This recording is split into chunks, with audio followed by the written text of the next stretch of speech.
ሰላም ቤተሰቦች እንኳን ወደ ሶሎቲ በደህና መጣችሁ። ውድ ቤተሰቦች ዛሬ ተስፋ ያጣች ሴት የሚል ልብ አንጠልጣይ አሳዛኝ በእውነተኛ የፍቅር ታሪክ ላይ የተመሰረተ ታሪክ ክፍል አንድን አቀርብላችኋለሁ። እስከ መጨረሻው እንድትከታተሉኝ እጋብዛለሁ። መልካም ቆይታ። ሀና ትባላለች። ተወልዳ ያደገችው እዚሁ ከተማችን አዲስ አበባ ልዩ ስሙ መገናኛ አካባቢ ነው።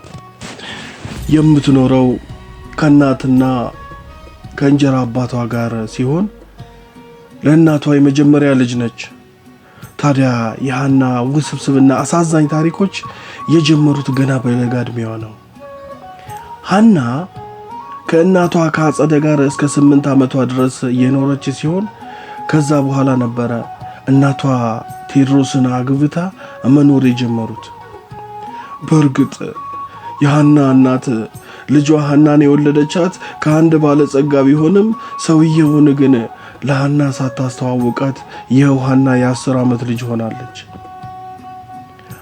አጸደም ልጇ ሀናን በጣም ተቸግራ ልብስ አጥባ ቀን ስራ ሰርታ ግን እጅግ አሳምራ ነበረ አንድ ላቃ ያሳደገቻት። የሀና እናት አጸደ ከሀና አባት ጋር የተዋወቀችው እሷ ሰው ቤት በምትሰራበት ወቅት ነበረ። ይሁንና ግን የ15 ዓመት ታዳጊ ስለነበረች ምንም አይነት ጾታዊ ግንኙነትን አታውቅም። ለዚህም ነበረ አጸደ በሀና አባት ተደፍራ ሀናን ለመውለድ የተገደደችው። ይሁንና ግን አጸደ ልጇ ሀናን ከማንምና ከምንም በላይ እጅግ በጣም ትወዳታለች። እናት ልጇን ባትጠላም የነሱ ፍቅር ግን እጅግ በጣም ያስቀና ነበረ። ለዚህም ነው አጸደ ያኔ የምትለው ዘመድ ስለሌላትና ሀናም ከእድሜዋ ከፍ ሲል አባቴ ማን ነው እያለች ስታስቸግራት የቀድሞ ወዳጇን ቴዎድሮስን አግብታ ለመውለድ የወሰነችው። ታዲያ ሀና ቴዎድሮስን እንደ አባቷ ስለምታየው በጣም ተወደው ነበረ። ይህ በእንዲህ እንዳለ አጸደ አረገዘች። ሀናም ይህን ስታይ እጅግ በጣም ነበር የተደሰተችው። እህት ሊወለድልኝ ነው ብላ ለክፍል ጓደኞቿና ለመንደሩ ልጆች ሳይቀር በየጊዜው ትነግራቸዋለች። ቀናት በሳምንታት ሳምንታት በወራት ተተካክተው 9 ወር ሞልቷት ለአጸደ ሁለተኛ ወንድ ልጇን ለሀና ደግሞ ወንድም ተወለደላት። ሀና አሁን ደስተኛ ናት። ወንድም አላት፣ አባትም እንዲያው።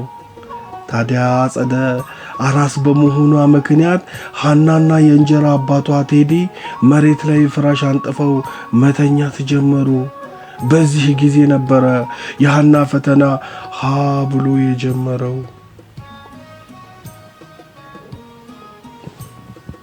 ሀና ገና የ3ኛ ክፍል ተማሪ ናት።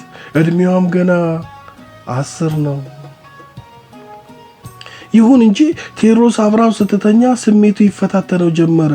ይህችን ሕፃን ሀናም በእንቅልፍ ልቧ ስስ የሌሊት ሱሪዋን በማውለቅ አይታው ቀርቶ ሲያወሩ ሰምታው የማታውቀውን ድርጊት ይፈጽምባት ጀመር። በእርግጥ ኃይል ተጠቅሞ ትክክለኛ ወሲብ የሚባለውን አልፈጸመባትም። ምክንያቱም ሕፃን ስለሆነች ብትጮህስ ብሎ ይፈራ ነበረ። ቢሆንም ግን በየዕለቱ ይህን አስነዋሪ ድርጊት ቀጠለ። ሀናም ይህን እንግዳ ድርጊት ለማንም ትንፍሽ ሳትል ነው 1 ዓመት ሞላት። ከቀን ወደ ቀን ተጫዋችና ፍልቅልቋ ሀና እናቱ እንደሞተበት ሕፃን ትካዜ አበዛች። ሁሌም ትቆዝማለች፣ ሁሌም ታዝናለች። አጸደ ባሏና ልጇ ሀና እንደ አባትና እንደ ልጅ እንዲተያዩላት ስለምትፈልግ ብዙ ጊዜ አብረው ሲተኙ ደስተኛ ትሆን ነበረ። ቴዎድሮስም አልጋ ላይ ከመተኛት ይልቅ ከሀና ጋር መሬት መተኛት እንደሚመቸው በመናገር በድርጊቱ ጸና። ሀና የ14 ዓመት ልጅና የ8ኛ ክፍል ተማሪ ሆነች። ይህን የእንጀራ አባቷ የሚያደርጋት ነገር አእምሯን ይበጠብጣት ጀመር። ይህን ነገር ለእናቷ ብትነግራት እናቷ ባሏን ከመፍታትም አልፋ እንደምትታመምባት ማሰብ ጀመረች። ስለዚህ የሚሻለው ዝምታ ነበርና ሐና የእንጀራ አባቷና የተወለደውን ሕፃን አልፎም ወንድ የሚባል ፍጡር ጠላች። በትምህርቷም እጅግ በጣም በመቀዛቀዝ ዱርዬ ከሚባሉ ሴቶች ጓደኞቿ ጋር ከትምህርት ቤት በመፎረፍ አጓጉል ቦታ መዋል ጀመረች። ውድ ቤተሰቦች ይህ ሶሎቲዩብ ነው። ሶሎቲዩብ የተለያዩ ማህበራዊ፣ ስነልቦናዊ ለሰው ልጆች አስተሳሰብ ከፍታ እጅግ ጠቀሜታ ያላቸው ሐሳቦች እየተነሱ የምንወያይበት፣ የምንማከርበት፣ የምንጨዋወትበት እየሳቅን ቁም ነገሮችን የምንማማርበት ቻናል ነው። እስከ መጨረሻው ተከታተሉን። ለቻናሉ አዲስ የሆናችሁ ቤተሰቦች ቻናሉን ሰብስክራይብ ማድረግ እንዲሁም ደግሞ ሌሎች ቻናሉ ላይክ፣ ሼር እንዲሁም ቪዲዮ ለሰው ልጆች እንዲደርስ የምትችሉትን ሁሉ እንድታደርጉ በአክብሮት ተጠይቃለሁ። እነሆ ወደ ታሪኩ እንሄድ። ሐና ምን ገጠማት? ሐና ገና በ14 ዓመቷ ወደ ሽሻና ጫት ቤቶች ጎራ ማለት ጀምራለች። ክፍል ውስጥ ገብታም እንደ ተማሪ ትምህርት ከመከታተል ይልቅ የተለያዩ የፍቅር ልቦለድ ታሪኮችን ማንበብ ታዘወትራለች። ጓደኞቿ ስለ ፍቅርና ፍቅረኛ ካወሩ የምታስታውሰው የእንጀራ አባቷ የሚያደርስባትን ጥቃት ነው። ለዚህም ነው እነሱ ሲያወሩ በፍጥነት ካጠገባቸው በመነሳት ብቻዋን ጓሮ ሄዳ ታለቅሳለች። እነሱም ችግሯን ስለማያውቁ አትቺ ሚጢጤዋ ልጅ ስታፍር ይሉና እያሽካኩ ይስቁባታል። ሁሌም ራሷን እንደ ርካሽና እንደማይፈለግ ዕቃ ነው የምትቆጥረው። የሐና እናት ምንም እንኳን የልጇ ከዕለት ወደ ዕለት ጸባይ መቀየር ቢያሳስባትም ምክንያቱን ባለማወቋ ግን ምንም ልትላት አልቻለችም።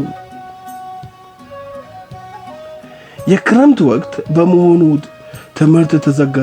ይህኔ ሐና በግንብ ሙያ ከሚተዳደረው የእንጀራ አባቷ ጋር ቀን ስራ ለመስራት ወሰነች። ይህንም የምታደርገው ለመጪው አዲስ ዓመት ትምህርት ሲከፈት ለደብተርና ዩኒፎርም እንዲሁም ለልብስ መግዣ ገንዘብ ለማግኘት ነበረ።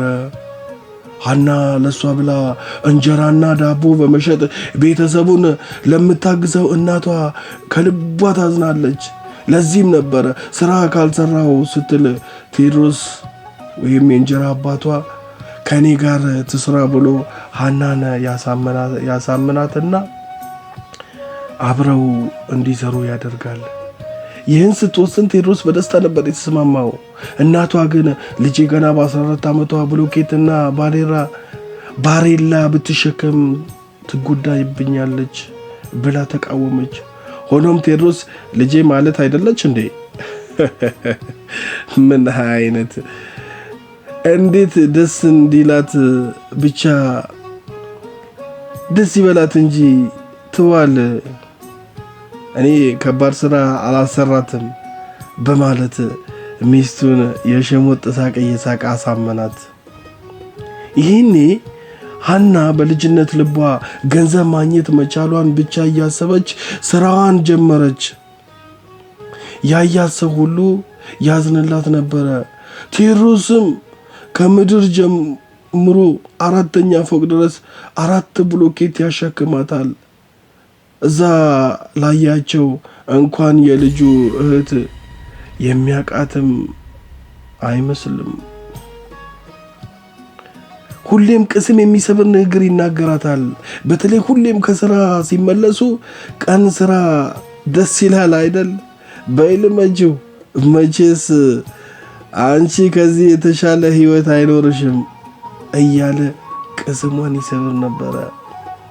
ሐና ግን ካለፈውና አሁን እያየችው ካለው የፈተና ህይወት የባሰ ውስጧን የሚያቆስለው ነገር ገጠማት። ቴዎድሮስ በእናቷ ላይ ሲማግጥ በዓይኗ ማየት ጀመረች። በዛ ላይ ምንም አታውቅም ብሎ ስለሚንቃት በፊቷ አብረውት ከሚሰሩት ሴቶች ጋር ቦታ ይቀጣጠራል። ከሁሉም በደሎቹ ይልቅ ደግሞ ይህን መቋቋም ከበዳት። ለእናቷ ሁሉንም ነገር ልትነግራት ትወስንና እናቴ በንዴት አንድ ነገር ብትሆንስ፣ ወንድሜስ እንደኔ ያለ አባት ወይ ያለ እናት ቢቀርስ ትልና ብቻዋን አልቅሳ ትተዋለች። ክረምት አልቆ የአዲስ ዓመት በዓል ደረሰ። ሐና ድሮ ቢሆን በዓልን በጉጉት ጠብቃ በፍቅር ነበረ የምትቀበለው። አሁን ግን ቅፍፍ ብሏት ነበረ። ከእናቷ ጋር ሽር ጉድ ስትል ውላ አመሻሽ ላይ አጸደ ጎረቤት ቡና ተጠርታ ሄደች። ሐናም ቤት ያፈራውን ቀማምሳ እጅግ ልቧን የሚነካውን የጭን ቁስል የተሰኘ ልብ ወለድ ታነባለች። ይህኔ ገርበብ ብሎ የተዘጋው የቆርቆሮ በራቸው ተከፍቶ አንድ መጠጥ ያደከመው ሰው ገባ። ይህም እንጀራ አባቷ ቴዎድሮስ ነበረ። ፈገግ ብሎም ተጠጋትና ዛሬ የእውነት እናድርግ፣ ለአንድ ዱርዬ ድንግልናሽን ሳትሰጪው እንደጀመርኩ ልጨርስሽ አላት በሰከረና በተኮላተፈ አንደበቱ። ሐናም በድንጋጤ ወደ አልጋው ጥግ እየሸሸች ለቅሶ በተቀላቀለበት ድምፅ ትለምነው ጀመር። እባክህ እያለች። በዚህ ቅጽበት የውጭው በር በኃይል ተንኳኳ።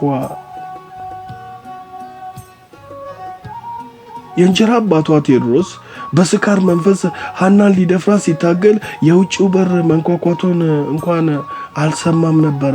ሐናም የሚያንኳኳው ሰው በሩን ከፍቶ እንዲገባ በልቧ እየጸለየች ጉልበት ባጣው ሰውነቷ አይኗን ወደ በሩ ተክላ ቀረች። ቴዎድሮስም ስሜቱን መቆጣጠር አቅቶት እሷን መታገል አቁሞ ልብሱን ለማወላለቅ ሲነሳ ሐና ካለችበት ተነስታ አልጋው ላይ ቆመችና ያለ የሌለ ኃይሏን ተጠቅማ ገፈተረችው። እሱም በመጠጥ ስለዛለ እዛች ጠባብ ክፍል ውስጥ በጀርባ ወደቀ። ሐናም ሮጣ ለመውጣት ካልጋው ወርዳ ጫማዋን በማድረግ ላይ ሳለች የሐና እናት አጸደ በሩን ገፋ አድርጋ ገባች። ሐናም ልክ ሰርቆ እንደተያዘ ሰው ክው ብላ ደርቃ ቀረች። አጸደም በድንጋጤ ምን እንደተፈጠረ ስትጠይቅ ሐና ግን ምን እንደምትመልስ ግራ ስለገባት ዝምታን መረጠች። ቴዎድሮስም የአጸደን መምጣት ስላየ እየሳቀ ነገሩን አስቀየሰ። ቴዎድሮስ ከዛ ጊዜ ጀምሮ ሐናን እንደ ጠላት ያያት ጀመረ። ሁሌም ሐና አንድ ነገር ስትናገር ለእሱ አይጥመውም። አጸደም ልጇን እጅግ ስለምትወዳት ያ ቀን ተሸፋፍኖ ቢያልፍም ከዛ በኋላ ግን ማታ ማታ ብቻቸውን ትታቸው አትሄድም። ይህ በእንዲህ እንዳለ ሐና የ9ኛ ክፍል ትምህርቷን ጀመረች። ይሄኔ አንድ የሴት ጓደኛ ያዘችና አብረው መሄድና መምጣት እንዲሁም ደግሞ እረፍት ሲሆኑም መገናኘት ጀመሩ። የሐና ጓደኛ ሶፊያ እጅግ በጣም ጸባይ ሰናይ የምትባል ልጅ ነበረች። በዚህም ነው ሐና ዱርዬ ጓደኞቿን ትታ ሶፊያን የመረጠቻት። አንድ ዕለት ሐሙስ ሐና ከትምህርት ቤት ስትመለስ እናቷ ከእንጀራ አባቷ ጋር በጣም ሲጨቃጨቁ ደረሰች። ይህን ስታይ በጣም ተጨነቀች። ደግሞ ሁሌም ቢሆን አጸደና ቴዎድሮስ የሚጣሉት በሷ መሆኑን ታውቃለች። ስለዛም ደግሞ ምን አደረገች ብሎ ይሆን ብላ መጨነቋን ቀጠለች። ሐና የሚያሳስባት ነገር ቢኖር እናቷ ስትበሳጭ ወይንም ስትናደድ በጣም ትታመማለች። ለዚህ ነው የሆዷን በሆዷ ይዛ የምትሰቃየው። በልጅነት እድሜዋ፣ ባልጠነከረ እድሜዋ፣ በለጋ እድሜዋ። ሐናም እቤት ገብታ ዩኒፎርሟን እየቀየረች የጭቅጭቃቸውን መንስኤ ለማወቅ ማዳመጥ ቀጠለች። ይሄኔ ነበር የገባት ታዲያ ትላንት ምሽት ቤተ ክርስቲያን አምሽታ ስትመለስ አንድ የሰፈራቸው ጎረምሳ ሐናን ሰላም ይላታል። ይህኔ ቴዎድሮስ ተመልክቶ ስለነበረ ነው ለአጸደ ልጅሽን ስትንዘላዘለልሽ አየኋት፣ ለምን አትቀጫትም እያለ ይነዘንዛት የነበረው።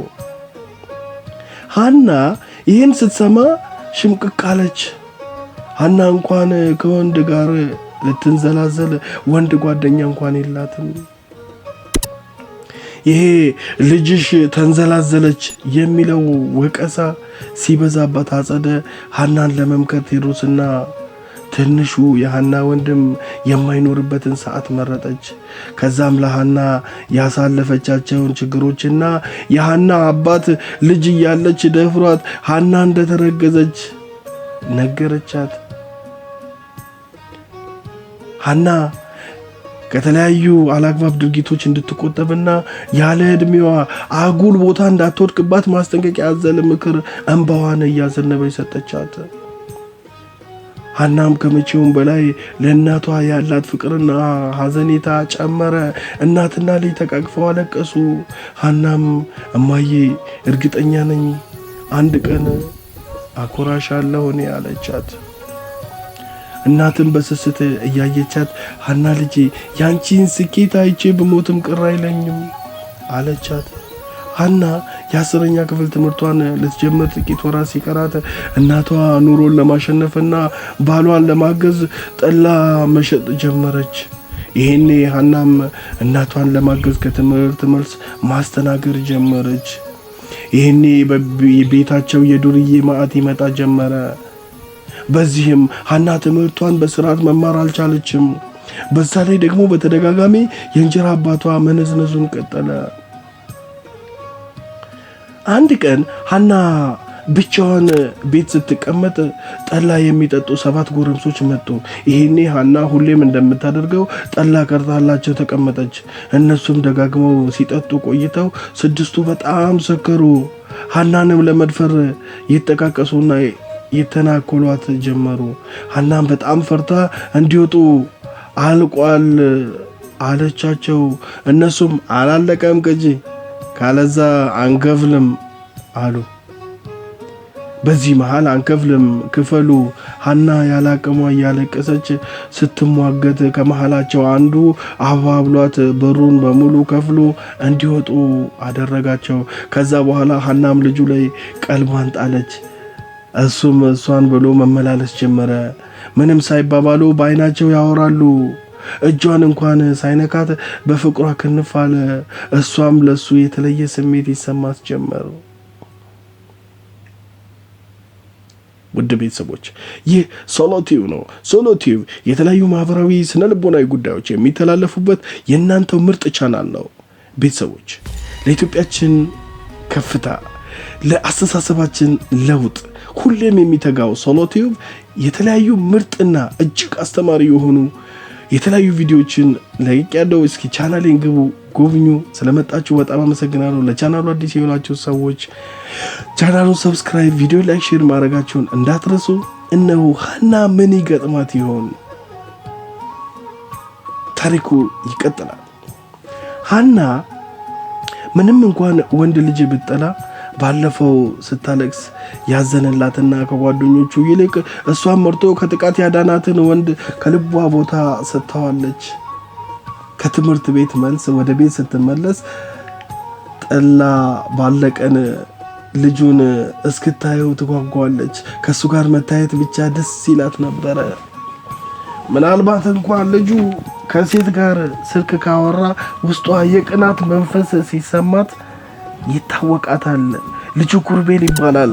የሀብታም ቤተሰብ ልጅ ሲሆን መልኩም እጅግ በጣም ቆንጆ ነው። ሐና እንኳን አይኗ እያየ ሴቶች ሲጣሉበት አስተውላለች። ግን ይህም ሆኖ ይህችን ተስፋ ያጣች ምስኪን ታዳጊ ሴት ለውበታ ቀርቶ ለነገዋ የማትጨነቅ ሐናን ማፍቀሩ ለሐና ህልም ሆኖባታል። በእርግጥ ዱርዬ ነው። ትምህርቱን ትቶ ከሰፈሩ ልጆች ጋር የተለያዩ መጠጦችን ሲጠጣ ነው የሚውለው። ግን ከአባቷ አልፎም ከእንጀራ አባቷ ያላየችውን ፍቅርና ርህራሄ እሷ አይኖች ውስጥ ታነባለች። አንድ ቀን ሐና የ10ኛ ክፍል ብሔራዊ ፈተና በመሆኑ ከትምህርት ቤት በቶሎ ተመለሰች። ግን ያየችውን ማመን አቃታት። እናቷ አጸደና ቴዎድሮስ ተጣልተው ጎረቤት ተሰብስቧል። በጣም ደንግጣ ስትገባ እናቷ ታለቅስ ነበረ። ሐና ማብራት እያለቀሰች ከጎኗ ተቀምጣ የሚሆነውን ማየት ጀመረች። ቴዎድሮስም ለሽማግሌዎቹ ይህን ጠላ መሸጥ ካላቆመች በፍጹም አብረን አንቀጥልም ይላል። እናቷም ታዲያ ምን ልስራ? ተቀምጬ ያንተን እጅ ስጠባበቅ ልኑር ትላለች። በእርግጥ ስራው እናቷን ቀርቶ ሐናንም ጎርቷታል። ግን ደግሞ ባታቆም ደስ ይላታል። ምናልባት ከኪሩቤል ጋር መገናኘታቸው ስለሚያበቃ ሐና የእናቷን ጠላ መሸጥ ትደግፈዋለች። በዛ መልኩ ብዙ ከተጨቃጨቁ በኋላ ሽማግሌዎቹ እሷ እንድታቆም ወስነው አስማሟቸው። ይሄ ከሆነ ከ2 ወር በኋላ ሀና የ10ኛ ክፍል ማትሪክ ውጤት ልትቀበል ወደ ትምህርት ቤት ሄደች። የእንጀራ አባቷ በእርግጥም አሁን እንዳለፈው ጊዜ ካልደፈርኩሽ አይልም። ነገር ግን እሷ ያለፈውን መርሳት ፈጽሞ አልቻለችም። በዛ ላይ አሁን ከአባትነት ወግ ያለፈ ቁጥጥር ያደርግባታል። ሀና ውጤት ስላልመጣላት እጅግ በጣም ተናዳ እያለቀሰች ወደ ቤት ስትመለስ ሶፊያን ከአንድ ቆንጆ ወጣት ጋር ቆማ አገኘቻት። ሶፊም አቅፋት እያባበለቻት መከረቻት። ከሶፊያ ጋር የነበረው የአብስራ የሚባለው ልጅ ይሄ የእሷ ብቻ እድል እንዳልሆነ በመግለጽ ከዚህ በኋላም ጠንካራ ሆና እንድትማር ነገራት። ሀና የአብስራን በአይን ብታውቀውም ስለሱ ግን ምንም የምታውቀው ነገር አልነበረም። ሶፊያና የአብስራ ሀናን ሰፈሯ ድረስ ከሸኟት በኋላ ሶፊያ መጣው ብላቸው ወደ ሱቅ ጎራ አለች። የአብስራም ሀናን ፈራ ተባ እያለ ሀኒ አላት። ሀናም እንደ መደንገጥ ብላ ቀና ብላ አየችው። የአብስራም ከኪሱ የተጣጠፈች ወረቀት አውጥቶ በእጁ ይዞት የነበረው ፍቅር እስከ መቃብር ልብ ወለድ መጽሐፍ ውስጥ ከተተውና ቅድሚያ ይህንን መጽሐፍ አንብቢው፣ ከዛም ስጨርሺ ወረቀቱን አንብቢው አለና ሶፊያ ወዳለችበት ሄደ። ሀናም ግራ በመጋባት ምን ሊሆን እንደሚችል እያሰላሰለች ወደ ኋላ ዞር ስትል ቴዎድሮስ ከፊት ለፊቷ ቆሞ ሲመለከታት አየችው። በጣም ነበር የደነገጠችው። እሱም ከግር እስከ ራሷ ከገላመጣት በኋላ በፍጥነት ወደ ቤት ተራመደ። ሀናም ገብቶ እናቷን አንድ ነገር እንደሚላት እርግጠኛ ሆና ተከተለችው። ልክ ስትደርስ እንደገመተችው እየጮኸባት ነበረ። ሀናም አንገቷን ደፍታ በር ላይ ቆመች። ቴዎድሮስም መጽሐፉን ከእጇ ላይ በመንጠቅ ይሄውልሽ ደብዳቤ ከመጻጻፍም ደርሰውልሻል፣ በዛ ላይ ሰው ጥርስ እነዚህ ስዶች አለና ዞር ብሎ ሀናን እንዴት ወንድም እህቱን አፈቀርኩ ይላል፣ ከስጋሽ ጋር እንዴት ትንዘላዘያለሽ ብሎ በጥፊ መታት። ሀናም ፊቷ በርበሬ መስሎ እንባዋ መንታ እየሆነ እየወረደ ወንድም የምትለዋን ቃል ደገመቻት። ይሄኔ የሀና ወንድም እማዬ ብሎ ጮኸ። ዞር ሲሉም አጸደ በድንጋጤ ወድቃለች። የሀና እናት ሆስፒታል በቶሎ ባደርስ ምናልባትም ህይወቷ አደጋ ላይ ይወድቅ እንደነበረ ዶክተሮቹ ተናግረው ሲያበቁ ሌላም የምስራች ይሁን መርዶ ለሀና ያልገባትን ነገር አበሰሩ። አጸደ እርጉዝ ነች። ሀና ምንም እንኳን እህት ወይም ወንድም ልታገኝ መሆኑን ብታውቅም ከደስታ ይልቅ ጭንቀት ነበር የሚሰማት።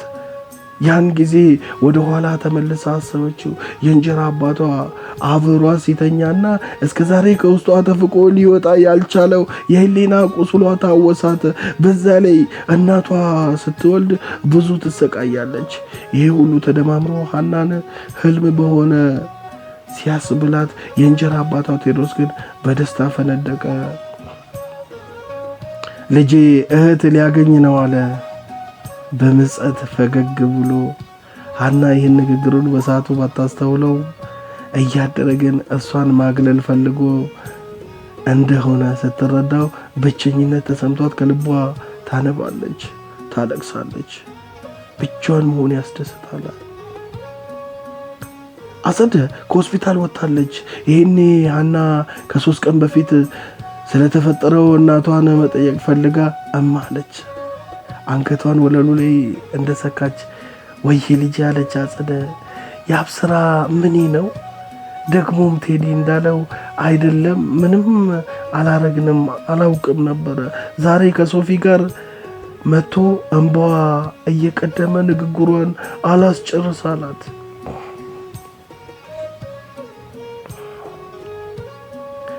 አጸደም በልጇ የእውነትነት እየተማመነችና የልጇን እንባ እየጠረገችላት ልጄ ይሄ የኔና የአባትሽ ጥፋት እንጂ ያንቺ አይደለም።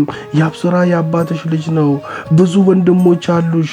እናም ልጄ እኛ ካላስተዋወቅናችሁ ጥፋቱ የኛ ነው አለችና በሻርቧ አንቧን ጠራረገች። ሐናም የምትመልሰውን አጣ የእናቷን ንግግርና ሁኔታ ብቻ ማጤን ቀጠለች። ዝምታዋ ያስፈራት እናት ልጇን ቀና አድርጋ አይኖቿን ለማንበብ እየሞከረች ልጄ ፍቅር ይዞሻል ብላ ጠየቀቻት። ሐና እንደዚህ በግልጽ አውርታት ስለማታውቅ ልቧ ስንጥቅ አለ። መልሽልኛ አለች እናት። ሐናም ድምጿ እየተቆራረጠ እኔ ወንድ ልጅ እፈራለሁ፣ ሁሉም የሚደፍሩኝ ይመስለኛል አለች። አጽደም ደንገጥ ብላ ልጄ ያስገደደሽ ወይንም ሊደፍርሽ የሞከረ ሰው አለ ብላ ጠየቀቻት። ሐናም በስሜት ከተቀመጠችበት ተነስታ አዎ ስትል ቴዎድሮስ ኮቴ እንኳን ሳያሰማ ዘው ብሎ ገብቶ እናንተ ምን እያወራችሁ ነው ደግሞ አለ። የወሬው እንቅፋት ለመሆን እንደሆነ ሳያስነቃ አዲስ ወሬ ጀምሮ ያን ሰዓት ያንን ወሬ አረሳሳቸው። ከዛም ሐናን በዘዴ ካሰጧት በኋላ አንድ ቃል ትንፍሽ ብትል እናቷንም እሷንም እንደሚገርላቸው አስፈራራት። ሐና ውጤቷ ለመምህርነት በቂ ስለነበረ ኮተቤ መምህራን ኮሌጅ ለመማር ምዝገባ መከታተል ጀምራለች። ሐና ብዙ የምታስባቸው ነገሮች አሉ። በእውነቱ ሐና እጅግ በጣም ውብ ነች። ነገር ግን ወንዶችም የሆኑ ሴቶች ውበቷን ሲያደንቁ እየቀለዱባት እስኪመስላት ድረስ አታምናቸውም። ይሁን እንጂ ሐና ልቅም ያለች የቀይ ዳማ ከለር ያላት ውብ ነች። በተለይ አሁን እያደገች ስትመጣ አይቶ የማይመኛት የለም። ሐና የኮሌጅ ትምህርቷን በተመዘገበች በሳምንቷ የአብስራን መንገድ ላይ ያገኘችው። የአብስራ ሲያየት በጣም ደስ አለው። ሮጦ ማቀፋት። ሲያቅፋት ሐና በጣም ነበረ የደነገጠችው። የአብስራ ያፈቅራታል፣ ግን ደግሞ ወንድሟ ነው። እሱ ይህን አያውቅም። ሐና እንባዋ ዱብ ዱብ አለ። የአብስራም ግራ ተጋብቶ ምን እንደሆነ ሲጠይቃት ትታው እየሮጠች ሮጠች። ያን ቀን ስትሮጥ ድንገት ቤታቸው ጠላ ሲጠጣ የተዋወቀችው ኪሩቤል ከጓደኞቹ ጋር በተለምዶ ድድ ማስጫ የሚባለው ቦታ ተቀምጧል። ሐና አላየችውም። ስለ ያብስራ እያሰበች እንባዋ ይዘንባል። ነገሮች በሙሉ ድብልቅልቅ ብለውባታል። እድለቢስነቷን እያሰበች ፈጣሪዋን እያማረረች ስታልፍ ኪሩቤል ሐኒ ብሎ ጠራት። ዞራ ስታየው ደነገጠች። ኪሩቤልም እንባዋን እየጠረገ ምን ሆነሽ ነው ሲል ጠየቃት። ሐናም እንባዋ መውረዱ ሳያቆም ፈገግ ለማለት እየጣረች ምንም አለችው። ኪሪን ስታገኘው ውስጧ የማታውቀው ስሜት ተሰምቷታል። ይህ ስሜት የሐዘን እንዳልሆነ ደግሞ እርግጠኛ ነች። ኪሩቤል እጁን ትከሻዋ ላይ ጣል አድርጎ ሰፈር ድረስ ሲሸኛት ሁለቱም አይነጋገሩም ነበረ። ሰፈር ደርሳም በቃ ተመለስ ደርሻለሁ ስትለው እሺ ሐኒ ግን ሳልነግርሽ አልሄድም፣ በጣም ደስ ትይኛለሽ ማለቴ ብሎ ንግግሩን ሳይጨርስ የእንጀራ አባቷ ጠላቢሱ ቴዎድሮስ ከሄድ መጣ ሳይባል አንቺ ስድ ለምን አንደኛሽን ሴተኛ ዳሪ አትሆኝም? ጭራሽ ከማንም ሰካራም ዱርዬ ጋር ሲል ሁለቱም ቀልባቸው ተገፈፈ። ሐናም የኪሩቤልን እጅ አስለቅቃ ወደ ቤት ሮጠች። ግን በዚህ አላበቃም ነበረ። ቴዎድሮስ ተከትሏት ገብቶ ከእናቷ ፊት ከወረደባት በኋላ እዚህ ቤት ላይሽ አልፈልግም ውጪ ብሎ አስወጣት። ሐናም ከመውጣቷ በላይ እየደረሰባት ያለው በደልና የእናቷ ጉዳይ ያሳሰባት ቤቱን ለቃ ወጣች። ሐና ምንም ዘመድ የላትም፣ መሄጃዋንም አታውቅም። ብቻ የእሷ መጽናኛ እንባዋ ነውና እያነባች አንድ መቃብር ስፍራ ሄደች። ይህኔ የቴዎድሮስ ግፍና ስድቦች በእናቷ ላይ የማገጠው ሲደፍራት የኖረው እንዲሁም ዛሬ የተናገራት የትም ስትንዘላዘይ ቆይተሽ መጥተሽ ልጄን HIV እንዳታዘዥው አንቺስ ጉዳይሽ ያላት አጸያፊ ንግግር አእምሯ ላይ ተመላለሰባት። እናም ራሷን ለማጥፋት ገመድ ማዘጋጀት ጀመረች። ውድ ቤተሰቦች ይህ ሶሎ ቲዩብ ነው። ሶሎ ቲዩብ የተለያዩ ማህበራዊ ስነ ልቦናዊ ጉዳዮች የሚተላለፉበት የእናንተ ቻናል ነው። ቤተሰቦች የቻናሉ አዲስ የሆናችሁ ቻናሉን ሰብስክራይብ ማድረግ እንዲሁም ደግሞ ቪዲዮ ላይክ፣ ሼር ማድረጋችሁን አትርሱ።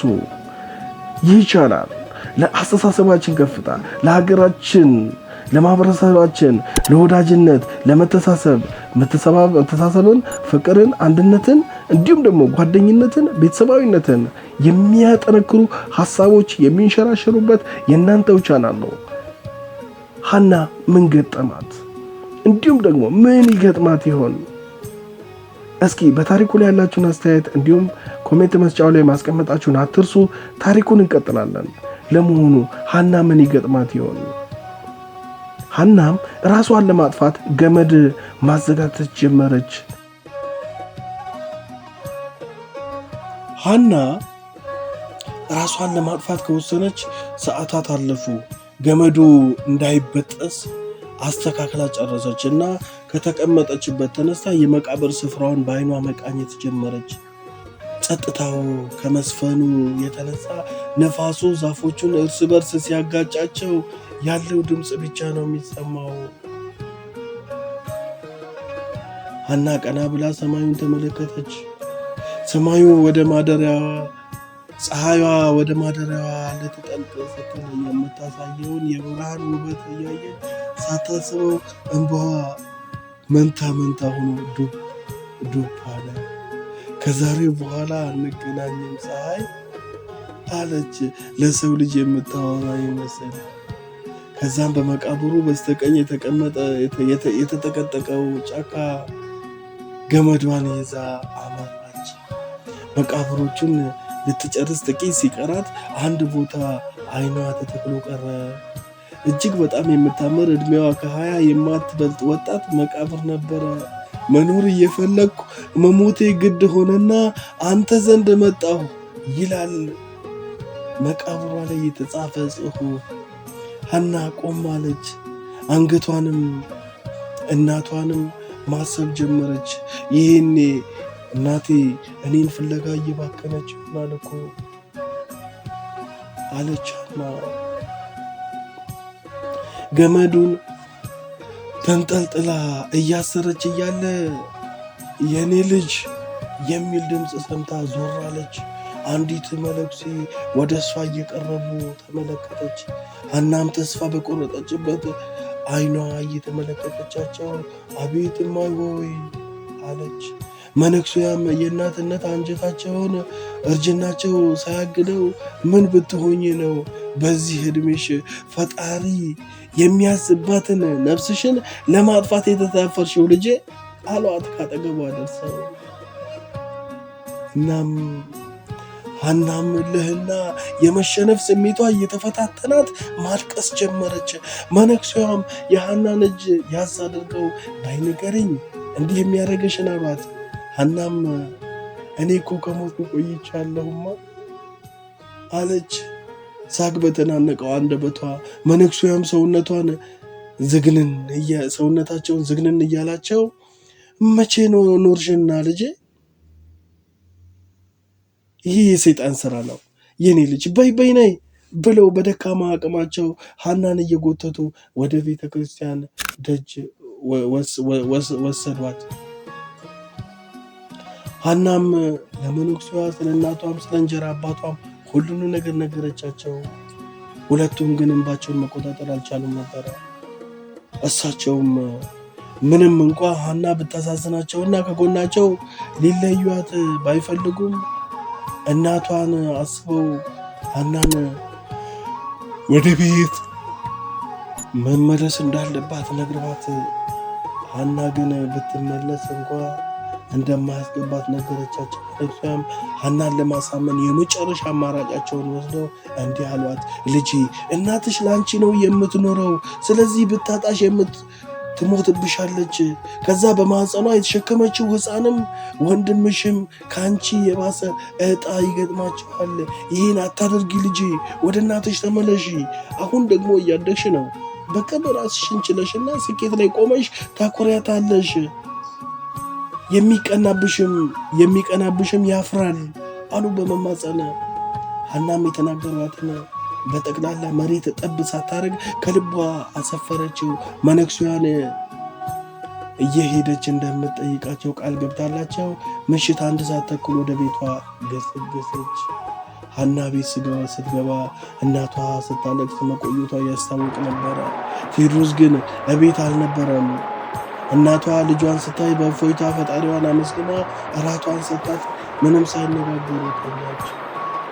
ሐናና የእንጀራ አባቷ ቴዎድሮስ ተኮራርፈው መኖር ቀጠሉ። ሐናም የኮሌጅ ትምህርቷን አቋርጣ በአንድ ኮምፒውተር መሸጫ ውስጥ ስራ ጀመረች። የአብስራንም ገና ስታየው መሸሽ ጀመረች። ቢያንስ የአብስራ ሌላ ሴት አፍቅሮ ሐናን እስኪረሳት ድረስ ሐና ወንድምና እህት መሆናቸውን ነግራ ልትጎዳው አልፈለገችም። ሐና ስራ ከጀመረች በኋላ ከብዙ ሰው ጋር መተዋወቅ ጀመረች። ኪሩቤልም ሁሌ ከስራ መልስ ይሸኛታል። ሐናም በአጋጣሚ ካልሸኘኋት ይናፍቃታል። ቀስ በቀስ ልቧ ከቀድሞ በበለጠ ስለሱ ያስብ ጀመረ። ልብ ወለዶችን ማንበብ ስለምትወድ ባነበበች ቁጥር በልቧ ፍቅር ግን ደስ ሲል ትላለች፣ ግን ደግሞ ትፈራለች።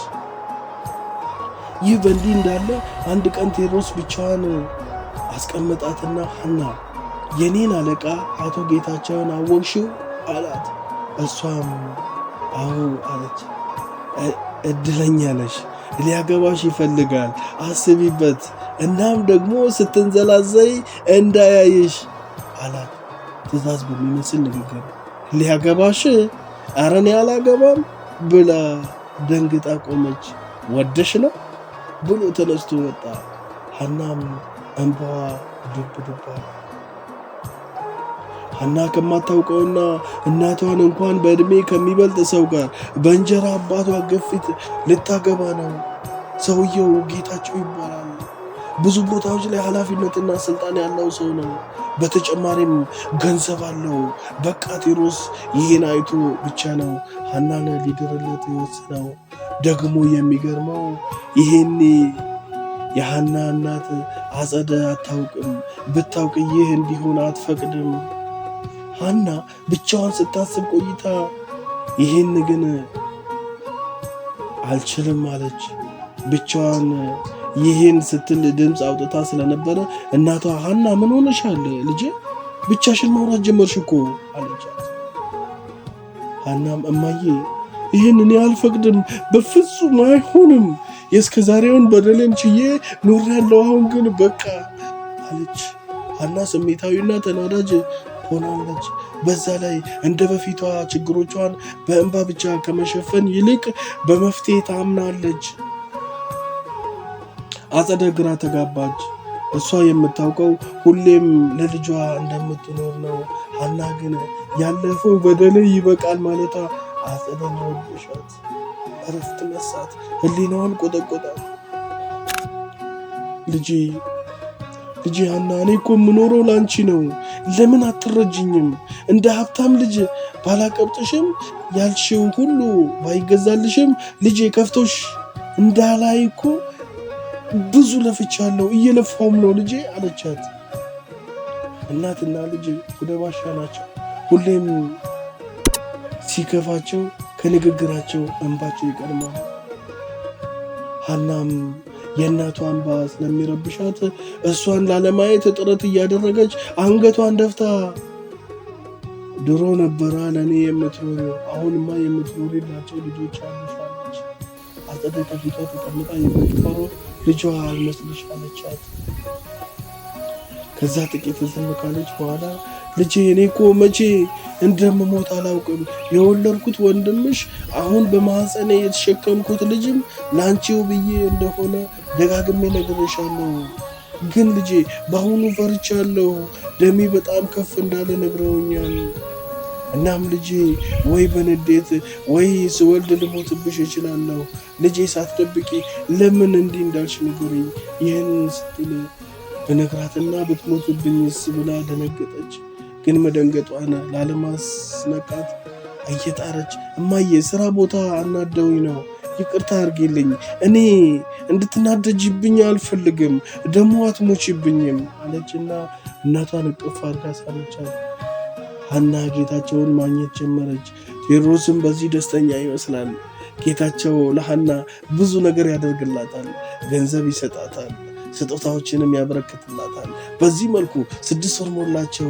ሐና 17ኛ ዓመቷን ስታከብር ጌታቸው በደንብ ነበረ ያከበረላት። በዚህም ሐና ጥቅም ለመደች። እናም ጌታቸውን ለጥቅም ስትል ላገኝሽ ባላት ቁጥር ታገኘው ጀመረ። ለኪሩቤል ጥሩ ስሜት ቢኖራትም ለጌታቸው ቅድሚያ ሰጠች። ግን አንድ ነገር ታውቃለች፣ ሐና ማንንም መግፋት አትፈልግም። አንድ ቀን ጌታቸውና ሐና ተቀምጠው ምሳ ሲበሉ ሐናን ድንግል ነሽ አይደል ሐንዬ አላት ፈገግ ብሎ።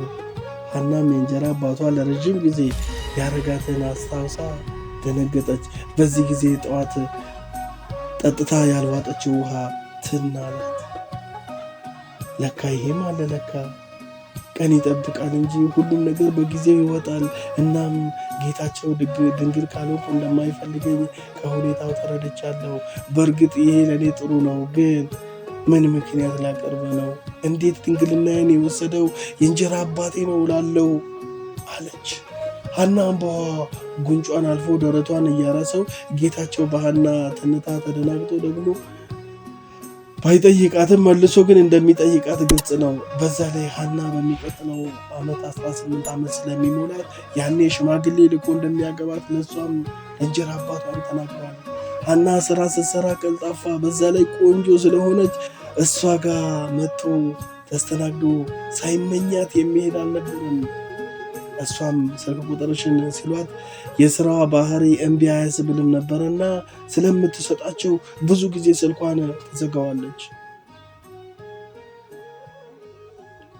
ይህ በእንዲህ እንዳለ የጥምቀት በዓል ደረሰ። ሐና በዋዜማው ቀን ስራ ስለነበራት ጠዋት ተነስታ ወደ ስራዋ ሄደች። እዛም አብረዋት እና ካጠገቧ የሚሰሩ ጓደኞቿ 9 ሰዓት ወጥተው ከወንድ ጓደኞቻቸው ጋር እንደሚዝናኑ ሲያወሩ ሐና እንደ ሁልጊዜውም የበታችነት ስሜት ተሰማት። እሷ ለምን ፍቅር ይዟት ጥሩ የፍቅር ህይወት ማሳለፍ እንዳልቻለች ማሰብ ጀመረች። በዚህ ቅጽበት ኪሩቤል ደወለ። ለኪሩቤል ያላት ስሜት ምን እንደሆነ አሁንም አታውቅም፣ ግን ሲደውል ልቧ ይደነግጣል። ስታየው እንደዛው ሁሌም ራሷን ትጠይቃለች፣ ግን መልስ አታገኝም። ስልኳን አንስታ ሄሎ አለች። ሐኒ ደህና ነሽ አላት ኪሩቤል ፈገግ ብላ። ደህና ነኝ ኪሩ፣ እንኳን አደረሰ አለችው። ጥቂት ካወሩ በኋላ ሐኒ ዛሬ ለምን አንገናኝም አላት። ሐናም ትንሽ አቅማማች፣ በኋላ በሀሳቡ ተስማማች። ከዛም ከስራ 9 ሰዓት ወጣችና ሄደች። ሐና ኪሩቤል ጋር ስትሄድ ከጓደኞቹ ጋር ተሰብስበው መጠጥ እየጠጡ ነበረ። ሐናም ከኪሩቤል ጎን ተቀመጠች። የኪሩ ጓደኞች ዱርዬ የሚባሉ አይነት ቢሆኑም ፍቅራቸው ግን ያስቀናል። በዛ ላይ ጥምቀትን አስመልክተው ባሰሩት ቲሸርት በጣም ያምሩ ነበረ። ሐና ጠጥታ ባታውቅም ዛሬ ግን መጠጥ ሲታዘዝላት እምቢ አላለችም። አመሻሽ ላይ ሐና ሞቅ እንዳላት ሲያውቁ ኪሩቤልና ሐናን ለብቻቸው ትተዋቸው የኪሩ ጓደኞች ሌላ ጭፈራ ቤት ሄዱ። ሐና ሰከረች። ለኪሩቤልም የሆዷን አውጥታ ነገረችው። እሱም በጣም ነበር ያዘነላት። ራሷን ያወቀችው ንጋት ላይ ነበረ። ስትነቃ ኪሩቤል ክንድ ላይ ተንተርሳ ተኝታለች። በድንጋጤ ተፈናጥራ ስትነሳ ልብሷና አንሶላው በደም ተነክሯል። ይህን ማመን አቃታት። ሐና ድንግል ነበረች፣ ግን ደግሞ ልትወልድ ወር የማይሞላ ጊዜ የቀራትን እናቷን አስታወሰች። ጠፍታ ስታድር እናቷ በድንጋጤ ደሟ ከፍ ብሎ ስትሞትባት በህሊናዋ ውልብ አለባት። በሰከንዶች ውስጥ በሩን ከፍታ ከነ ደሟ መሮጥ ጀመረች። ኪሩቤልም ተደናግጦ ሐና ሐና እያለ ተከተላት። ለመሆኑ ሐናና ኪሩቤል ምን ይገጥማቸው ይሆን? ተስፋ ያጣች ሴት ታሪክ ክፍል 2ን በቀጣይ አቀርብላችኋለሁ። ቤተሰቦች በዛሬው ቪዲዮ ጠቃሚ ነገር አግኝተንበታል ብላችሁ የምታምኑ ከሆነ ለቀጣይ ስራዎቼ ስለሚያግዘኝ ቪዲዮ ላይክ፣ ሼር እንዲሁም ደግሞ ቻናሉን ሰብስክራይብ ማድረጉን አይርሱ። ጊዜያችሁን ሰጣችሁ ስለተከታተላችሁኝ ምስጋናዬ የላቀ ነው። ክብረት ይስጥልኝ።